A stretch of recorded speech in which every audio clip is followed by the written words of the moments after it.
নমস্কার। Bangla audio book চ্যানেলে আপনাকে স্বাগত। আজ শোনাব গি দ্য মোপাসাঁর লেখা স্বপ্ন না সত্য।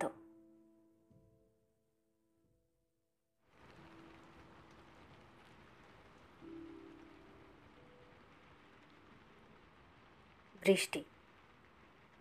সকাল থেকেই অঝোর ধারায় বৃষ্টি হচ্ছে। বাড়ির বাইরে যেতে পারিনি, যাওয়া অসম্ভব। কিন্তু এই ভরা বাদলের দিনেই আমার বান্ধবী এলো আমার বাসায়। এরকম অবস্থায় যে ও আসতে পারবে তা ভাবতেই পারিনি। কিন্তু না এলেই বোধহয় ভালো হতো। ঠান্ডা লেগেও অসুস্থ হয়ে পড়ে। প্রবল জ্বরে জ্ঞান হারিয়ে ফেলে আমার বান্ধবী। বিকারের ঘরে ভুল বকতে থাকে। ওকে সুস্থ করে তোলবার জন্য আমি চেষ্টা ত্রুটি করিনি। নামকরা ডাক্তার ডেকেছিলাম, তিনি দামি দামি ওষুধপত্রও দিয়েছিলেন, কিন্তু কিছুতেই কিছু হলো না। আমার বান্ধবী অকালে বিদায় নিল পৃথিবী থেকে। নিদারুণ শোকের আঘাতে আমার বুকটা যেন ফেটে গেল। কিভাবে যে ওর শেষকৃত্য করলাম তা কেবল আমিই জানি। বাড়িতে এলাম, কিন্তু এক মুহূর্তও টিকতে পারছিলাম না ঘরে। ও নেই, কিন্তু চারপাশে ওর কত চিহ্ন ছড়ানো রয়েছে। এ ঘরে রয়েছে ওর কত স্মৃতি। আমার বিয়ের প্রস্তাবেও প্রায় কথা দিয়েই ফেলেছিল। হয়তো কিছুদিনের মধ্যেই আমাদের বিয়েও হয়ে যেত, শুরু হতো আমাদের আনন্দ মধুর মিলিত জীবনযাত্রা। কিন্তু আজ আজ আমার জীবন শূন্য, নিরর্থক। একটা ব্যর্থ হাহাকার ছাড়া আমার এই ঊষর জীবনে আর কিছুই নেই। এ বাড়িতে আর আমি থাকতে পারছি না, সহ্য করতে পারছি না এখানকার কোনো কিছু। বাড়ি ছেড়ে বেরিয়ে পড়লাম আমি। দেশে দেশে ঘুরবো, যেদিকে দুচোখ যায় সেদিকেই যাব আমি। তাতে যদি অশান্ত মনটা একটু শান্ত হয়। অনেকদিন ধরে নানা দেশ ঘুরলাম। অস্থির মন বোধ হয় কিছুটা শান্ত হলো। দেশের দিকে রওনা দিলাম। সবে গতকাল আমি নিজের বাড়িতে ফিরে এসেছি, কিন্তু এখানে এসে মন আবার অশান্ত, আবার অস্থির হয়ে উঠল। কিছুতেই নিজেকে সামলে রাখতে পারছি না আমি। মনের মধ্যে আত্মহত্যার কথা উকি ঝুঁকি মারছিল। করব আত্মহত্যা? তাহলে তো আমার সব জ্বালা যন্ত্রণার অবসান হবে। করি আত্মহত্যা। টুপিটা নিয়ে এক ছুটে বাড়ি থেকে বেরিয়ে পড়ি না কেন? কিন্তু কোথায় যাব? বন্ধু বান্ধবেরা তো নিজেদের কাজে ব্যস্ত। তাছাড়া তাদের সঙ্গও এখন আর আমার ভালো লাগবে না।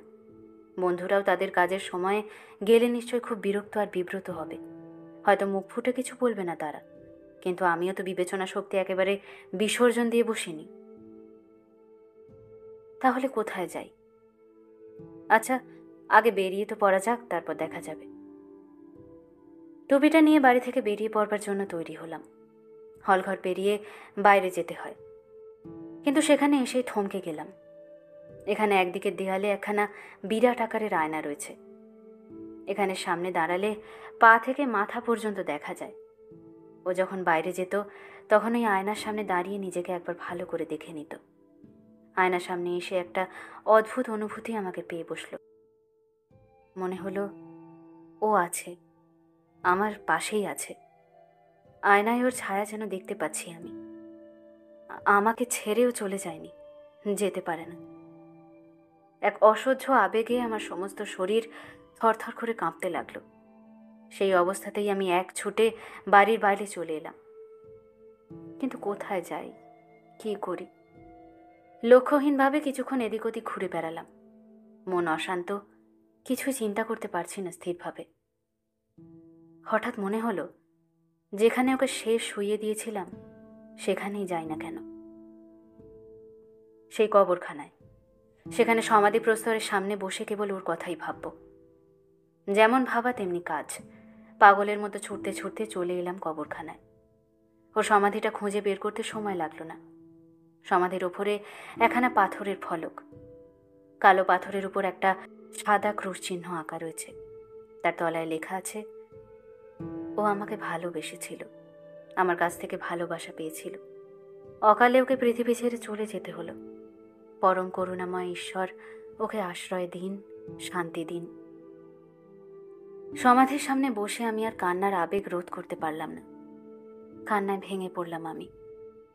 আমার সুতনুকা বান্ধবীর পরম কমনীয় সুন্দর দেহখানি এতদিনে হয়তো মাটির সঙ্গে মিশে গিয়েছে।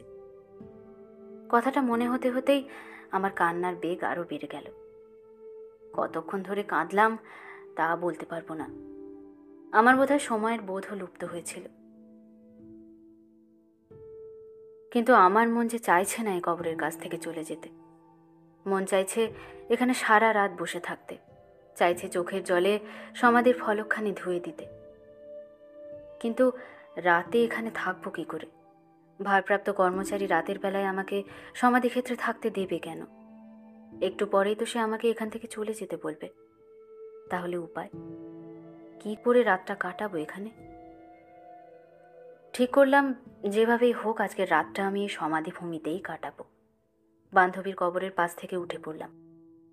সারি সারি কবরের মাঝখান দিয়ে পায়ে চলা পথ। দুপাশের নতুন পুরনো কবরগুলি দেখতে দেখতে আমি সে পথে এগিয়ে গেলাম।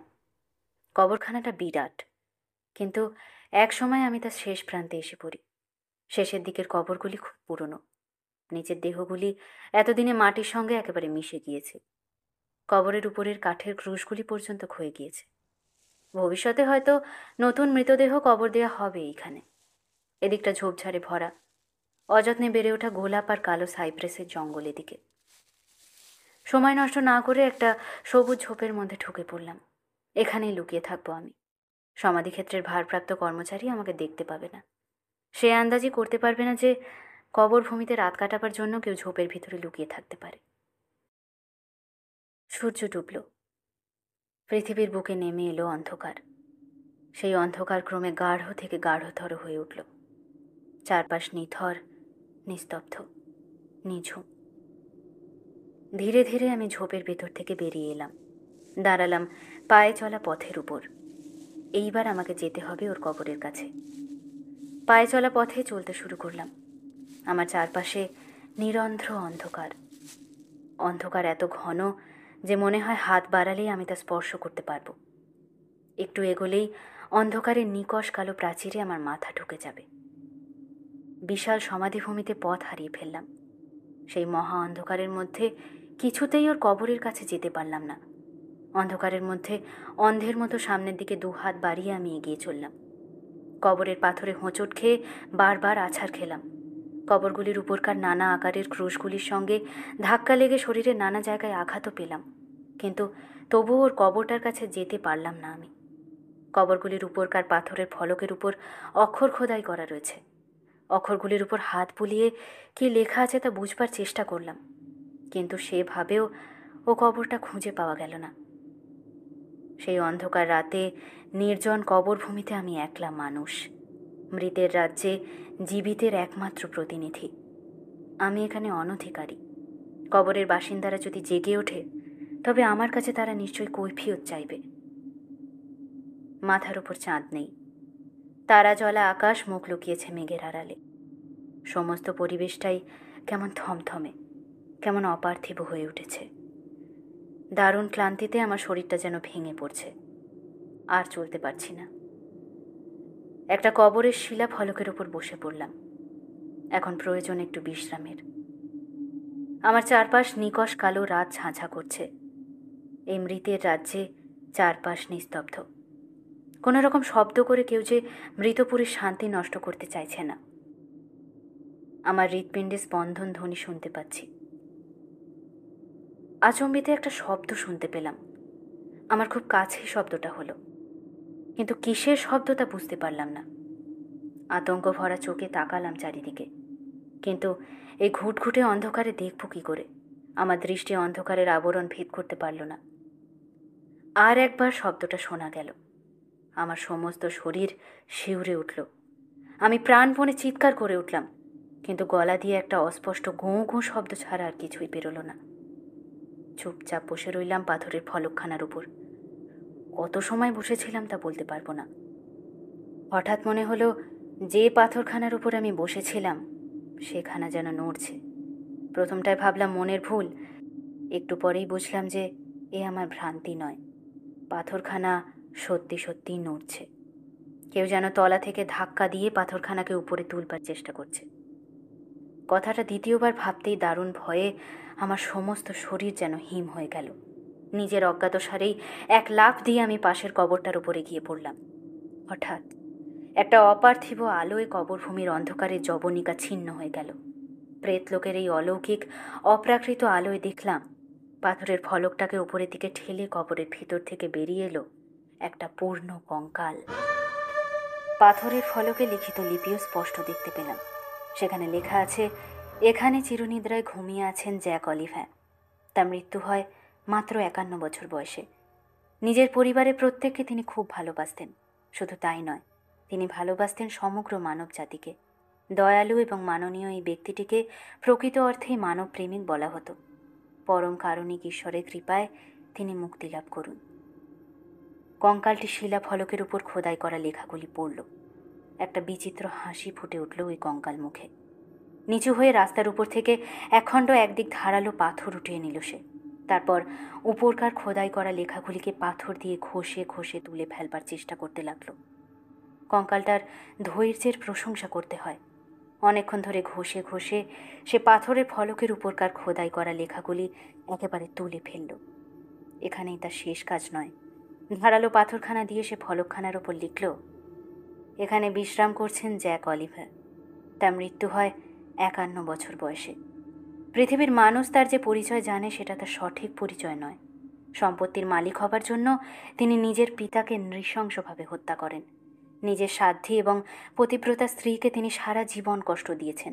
এমনকি নিজের সন্তানদের সঙ্গেও তিনি অত্যন্ত নিষ্ঠুর ব্যবহার করেছেন। জ্যাক অলিভ্যা ছিলেন একজন সুচতুর প্রতারক। তিনি প্রতিবেশীদের প্রতারিত করেছেন। শুধু তাই নয়, সুযোগ পেলে তিনি অন্য মানুষদেরও প্রতারিত করতে ছাড়েননি। জীবিতকালেই তিনি পাপের শাস্তি পেয়েছিলেন। মৃত্যুর আগে কিছুদিন ধরে তাকে অনেক যন্ত্রণা, অনেক কষ্ট সহ্য করতে হয়েছিল। এরপর কঙ্কালটা নিজের লেখা বেশ মনোযোগ দিয়েই পড়ল। পেছনে ফিরে অলৌকিক আলোয় দেখলাম সব কবরের ফলকগুলি খুলে গিয়েছে। প্রতিটি কবরের ভিতর থেকে বেরিয়ে পড়েছে মৃতদেহগুলি। তারা ফলকের উপরে লেখাগুলি ঘষে ঘষে মুছে ফেলছে। সেখানে লিখছে আসল কথা, সত্য কথা। ফলকের উপরে লেখাগুলি খোদাই করিয়েছিলেন মৃতের প্রিয়জনেরা। কবর থেকে উঠে আসা মৃতদেহগুলি সে লেখা মুছে দিয়ে লিখছে তাদের জীবিতকালের প্রকৃত ঘটনাগুলি। দেখলাম একটি অস্থি চর্মসার মৃতদেহ লিখল, দেশবাসী আমাকে দেশপ্রেমিকের সম্মান দিয়েছে, কিন্তু আসল কথা জানলে ঘৃণায় আমার নাম আর কেউ উচ্চারণ করবে না। আজ আমি সত্যি কথা লিখে যাচ্ছি। দেশবাসীকে এ কথা না জানানো পর্যন্ত আমি মরেও শান্তি পাচ্ছি না। শোনো আমার দেশবাসীরা, আমি মোটেই দেশপ্রেমিক ছিলাম না। দেশপ্রেমটা ছিল আমার মুখোশ। আসলে আমি ছিলাম শত্রু দেশের গুপ্তচর। আস্তে আস্তে আমার মন থেকে ভয় দূর হলো। আমি হাঁটতে হাঁটতে ফলকগুলি নতুন লেখা পড়তে লাগলাম। দেখলাম প্রায় প্রতিটি প্রয়াত ব্যক্তি তাদের জীবৎকালে অনেক অন্যায়, অনেক অশোভন কাজ করে গিয়েছেন। মৃত ব্যক্তিদের স্বজনেরা ফলকের ওপর যা খোদাই করিয়েছেন অধিকাংশ ক্ষেত্রেই তা সত্যি নয়। হঠাৎ মনে হলো আমার বান্ধবীও হয়তো তার কবরের ফলকের ওপর নতুন করে কিছু লিখে থাকতে পারে।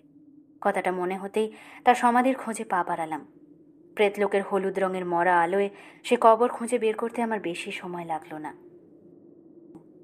আমার অনুমান সঠিক। ও বেরিয়ে এসেছে কবর থেকে।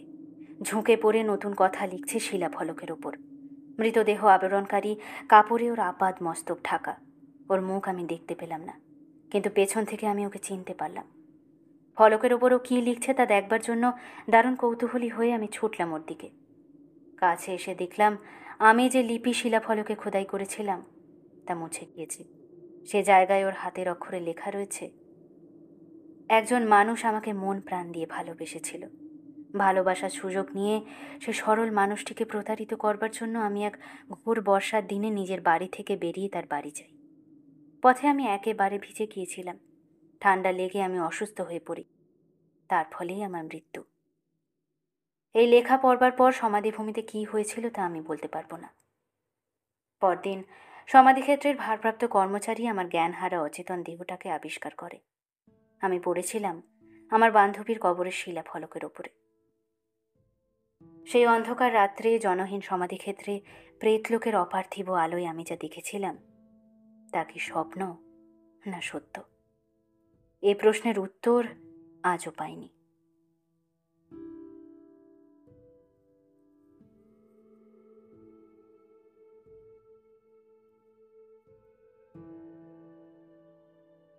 শেষ হলো। গি দা মোপাসাঁর লেখা স্বপ্ন না সত্য।